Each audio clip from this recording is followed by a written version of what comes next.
Bonjour, bienvenue dans Drakengan Paranormal Research.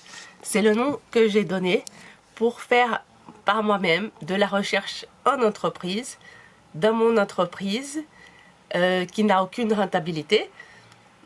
Déjà mon entreprise en elle-même, pour l'instant, j'ai pas fait quelque chose qui puisse aller vers le rentable.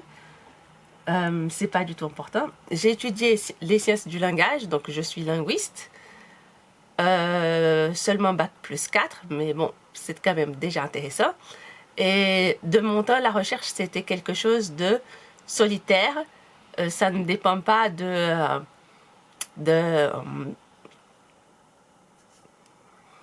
contacts d'un professeur, de tout ça. Mais comme j'ai toujours rêvé de faire de la recherche officielle, j'ai décidé d'en faire un petit peu par moi-même, de temps à autre. Bon, c'est chez moi, mais bon, c'est pas... On verra comment ça évoluera. Pour l'instant, hein, ça fait plus genre blog qu'autre chose. Et dans le passé, j'ai beaucoup lu des sciences. J'aimais beaucoup lire de la génétique, mais c'était il y a plus de 10 ans. Il y a une vingtaine d'années, je lisais beaucoup de neurologie, de génétique, tout ça, parce que je me posais beaucoup de questions sur l'être humain, sur beaucoup de choses. Et sur le plan d'organisation commun, ça aussi, ça m'intéressait beaucoup. Et donc, moi, je suis de 1981. Là, en 2022, j'ai 41 ans, d'après la calculatrice. Bon, l'âge, j'y pense plus. Hein. Et la seule recherche que j'ai faite d'officiel, c'était il y a quand même très longtemps, il y a peut-être presque 10 ans ou un petit peu moins. J'ai fait un petit peu dans l'Homo erectus, 200 000, moins de 200 000 ans, mais par moi-même. C'est pas moi-même pour un endroit officiel, bien sûr, pas pour moi-même. Ça, je ne ferai pas. Là, c'est autre chose, parce que là, je vais traiter du paranormal. Je ne traite pas des restes d'hominidés, ça, c'est pas mon souci. Mais je vais aussi m'intéresser au Yeti, parce que j'ai déjà vu une vraie photo de lui qui a tout de suite disparu après. Et donc, ça m'intrigue et ça m'intéresse aussi. Je ne sais pas trop comment je vais évoluer là dans cette recherche en entreprise. Pour l'instant, je vais juste commencer par les rêves. Et donc, par le fait de fermer les yeux. Et quand je vais dormir, je veux absolument penser à cette chose-là, essayer de savoir, d'avoir plus d'informations, tout ça. Et c'est en quelque sorte une sorte de voyage de l'esprit. Mais le problème, c'est la délimitation entre le réel et l'imaginaire, entre le rêve, l'imagination et les faits réels. Et ça, je ne peux pas vous donner quand c'est une investigation qui a été faite à travers le rêve. Et donc, au début, je vais faire des investigations à travers le rêve. Parce que je vais m'intéresser aux êtres vivants et autres... tout ce qui, pour nous, pour l'instant, puisqu'on ne comprend pas, relève du paranormal. Ça relève du normal quand il y a une explication scientifique. Quand il n'y a pas, c'est le paranormal. Et, mais sauf qu'il y a quand même beaucoup de limites à ce type de... cette manière de rechercher comme ça par le rêve. Mais bon, on peut commencer par rechercher comme ça. Par contre, je vais essayer d'éviter de parler de moi. Je vais surtout essayer de me concentrer sur la description et un côté un petit peu naturaliste, bien sûr, de l'autre. Parce que c'est le but quand on s'intéresse un petit peu à la cryptozoologie, c'est de s'intéresser à l'autre plus qu'à soi-même. Et donc voilà. Et je vais vous présenter mon nouveau site web. J'ai décidé de faire sur Facebook parce qu'avant je voulais faire sur WordPress, mais WordPress c'est l'enfer et après ça finit par disparaître. Et donc voilà, pour l'instant Facebook est stable. J'ai pas fait de groupe parce que j'aurais pas le temps d'essayer de supprimer tous les gens. Il y a des gens super quand on est dans un groupe.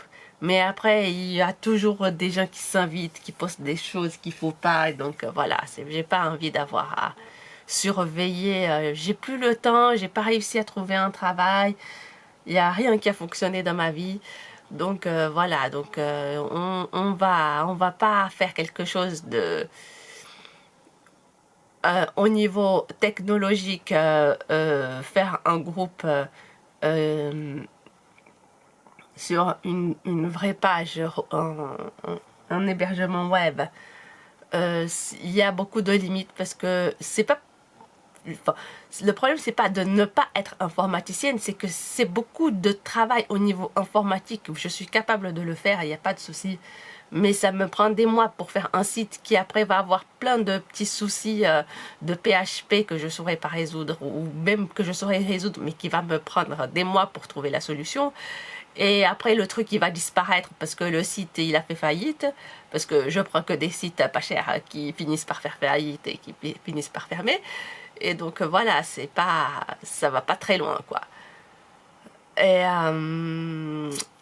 et donc, c'est vrai que c'est pas conseillé Facebook. Mais pour l'instant, j'ai pas vu d'autres options. Et j'ai préféré une page d'entreprise plutôt qu'un groupe. Parce que comme ça, j'aurais pas à surveiller ce que les autres font. Donc, si les autres ils postent quelque chose, des avis, en principe, ça apparaîtra par derrière. Il n'y a pas de souci de poster des avis.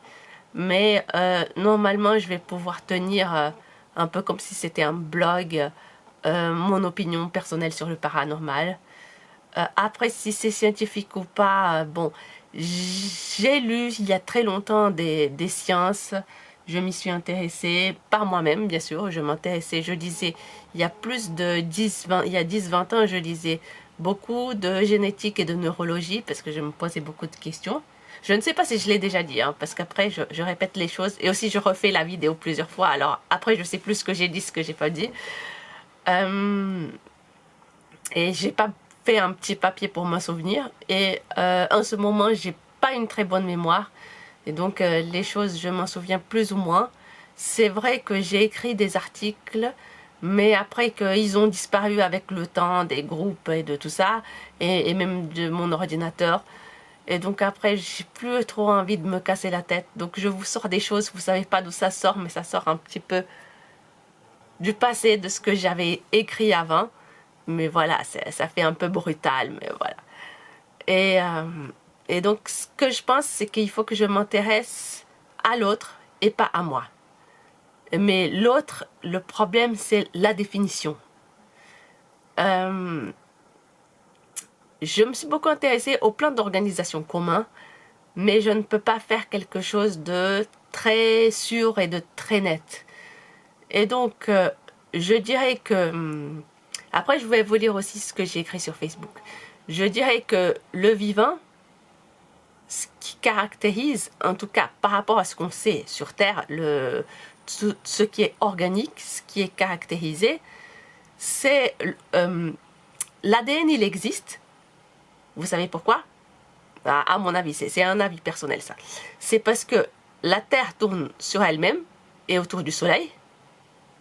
Et tout ça fait que l'ADN a fait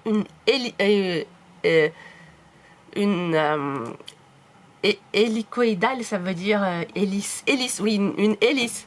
Et il a fait une hélice. Donc l'information, à force de être comprimée, il y a plus d'espace pour stocker de l'information. Et s'il y a plus d'espace pour stocker de l'information, il y a comment créer une forme d'intelligence. Et c'est ça, c'est ce qui fait que... Et il y a aussi un autre facteur. À mon avis, mais ça c'est un avis par expérience et par impression, les atomes, ils sont pas pareils dans les autres planètes parce que l'hélice, si elle va être différente ailleurs, parce que je pense qu'elle est différente ailleurs, puisque je pense qu'elle dépend de la manière dont la Terre elle tourne sur elle-même et autour du Soleil. Et donc ça implique aussi que les atomes ils sont différents ailleurs. Si l'inclinaison de la planète est différente et le temps de rotation autour de l'astre central, l'astre lumineux central est différent, ça fait que les atomes, la manière dont les molécules atomiques et les électrons, tout ça, ils vont s'organiser de manière différente dans un autre environnement, sous une autre pression atmosphérique et sous un autre angle de rotation planétaire ou satellitaire. Enfin, ça dépend. Ce qui fait que la chimie telle qu'on la connaît sur Terre, je suis pas du tout d'accord. Enfin, je sais pas du tout ce qu'il en est, ce que la NASA raconte. J'ai aucune idée de ce que la NASA raconte. Mais je suis pas d'accord qu'elle soit pareille sur les autres planètes et ici. Moi, je suis pas, Bon, après, vous allez dire que c'est peut-être pas scientifique parce qu'il faut des preuves, mais peut-être qu'on nous dit pas tout non plus, hein. Et moi, je pense que scientifiquement, j'arrive pas à imaginer que une molécule, elle ait les mêmes propriétés sur Terre et sur Uranus, par exemple. Je crois pas, même si c'est une planète gazeuse, je m'en fous. Mais même sur Mars, c'est un petit peu différent, ça va pas être les mêmes orbites, donc il y a des changements structurels au niveau moléculaire, au niveau atomique et surtout au niveau de la molécule qui donne de l'intelligence, qu'elle soit basée sur le monde du carbone, comme c'est le cas de l'ADN ou d'autres molécules, ou qu'elle soit basée sur d'autres types d'atomes. Parce que ce qu'il faut, c'est que ça fasse une hélice.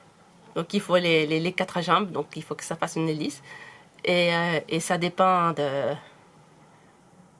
la rotation de la planète ou du satellite et de la pression atmosphérique, tout ça, ça influe sur la forme de cette hélice, donc sur le type d'être vivant que ça va fabriquer de la forme d'intelligence organique.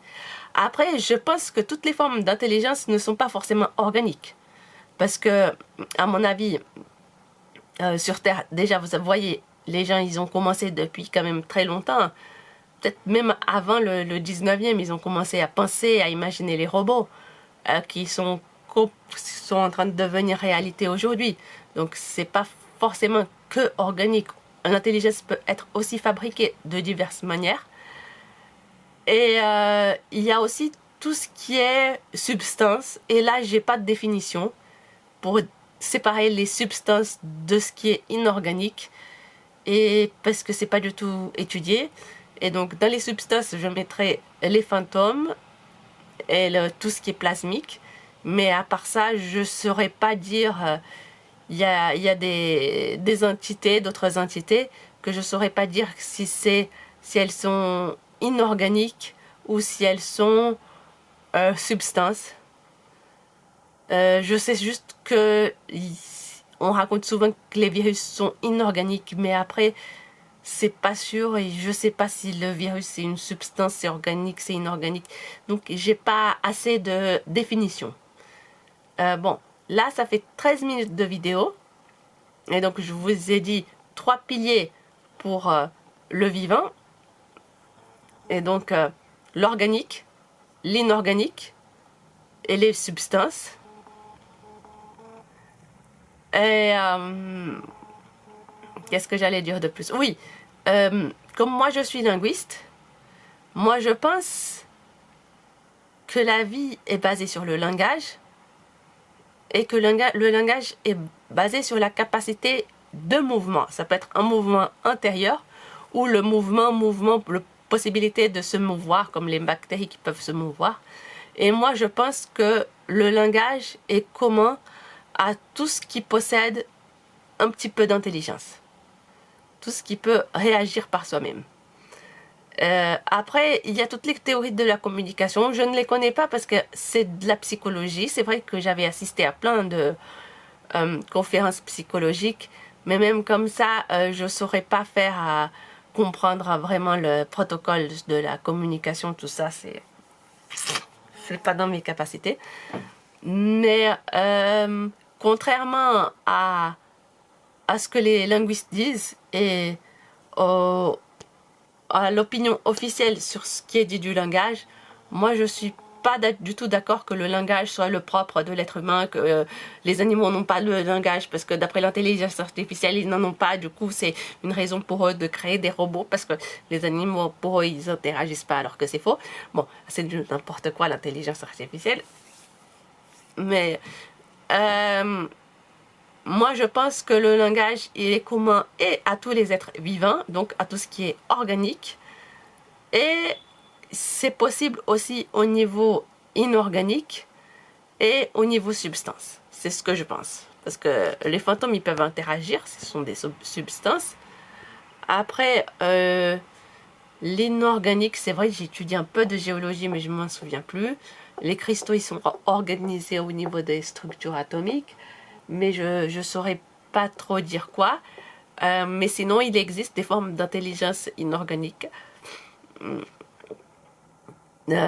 Après, je ne sais pas si c'est inorganique ou si c'est de la substance, je ne saurais pas le dire.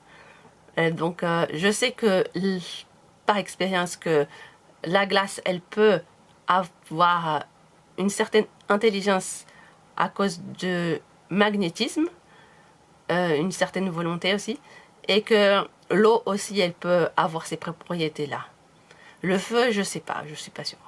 Mais en tout cas, l'eau et la glace, ça je sais. La glace, c'est plus dans mon imaginaire, mais je pense que mon imaginaire, il n'est pas irréfutable. Et l'eau, j'ai déjà vu des choses. Et donc, je pense que l'inorganique doué d'une intelligence donc, qui va être aussi due au fait que les molécules, elles ont été torsadées, c'est ça qui donne l'intelligence. Je pense pas que ce soit autre chose. Hein. Après, s'il y a du magnétisme, s'il n'y a pas de magnétisme, je pense pas que ça change beaucoup. Et puis pour les fantômes, je sais pas ce que c'est qu'un fantôme. Je sais que je peux en quelque sorte, je considère que je me transforme en fantôme quand je dors. C'est la seule explication que j'ai. Mais je ne saurais pas définir ce qu'est un fantôme, ni atomiquement de quoi il est constitué. Je sais pas. Je sais pas si ça obéit aussi à l'idée qu'il y ait une quelconque molécule en forme d'hélice ou organique. Je sais pas. Hein. Peut-être qu'il n'y a pas au niveau inorganique. Hein. Peut-être qu'il n'y a pas, que c'est que l'organique qui a une molécule hélicoïdale qui peut être carbonée ou autre et qui peut avoir diverses formes aussi. Peut-être que c'est que l'organique qui est caractérisé par cela et peut-être que les autres formes d'intelligence, qu'elles soient inorganiques comme les robots ou substances comme les fantômes, peut-être que ce n'est pas ça le critère pour qu'il y ait une forme d'intelligence. Peut-être qu'il y a un autre critère et que je ne le connais pas parce que je ne connais pas tout. Et donc c'est super difficile d'établir un classement de ce qui possède du langage et du mouvement. Et pour les autres personnes qui me regardent, de l'intelligence, une forme d'intelligence. Mais moi, je pars surtout sur le langage et le mouvement. Et pour moi, l'intelligence, c'est quelque chose de secondaire. C'est pas... Après, chacun peut voir le monde à sa façon. Mais moi, je pense que c'est le langage qui définit l'entité. Et après, il y a le mouvement, qui est ce qui permet le langage. Et après, l'intelligence, ça dépendra du degré d'évolution et des possibilités. Après, on ne peut pas dire que c'est pas parce que ça a moins de possibilités que c'est moins intelligent. C'est trop relatif. Je sais pas du tout en fonction de quoi c'est l'intelligence. C'est trop relatif. Et donc, la communication, je m'y connais pas vraiment. Donc, voilà. Je n'irai pas plus loin que ça. Et voilà. Mais je sais pas du tout vers quoi je vais m'orienter dans le... Ça sera orienté petit à petit au fur et à mesure. Là, j'ai 41 ans, 1981. Sûrement, dans 10 ans, vous aurez une autre personne, hein, parce que je vais être différente. Enfin, la même personne, mais différente. Et voilà. Mais merci hein, de regarder.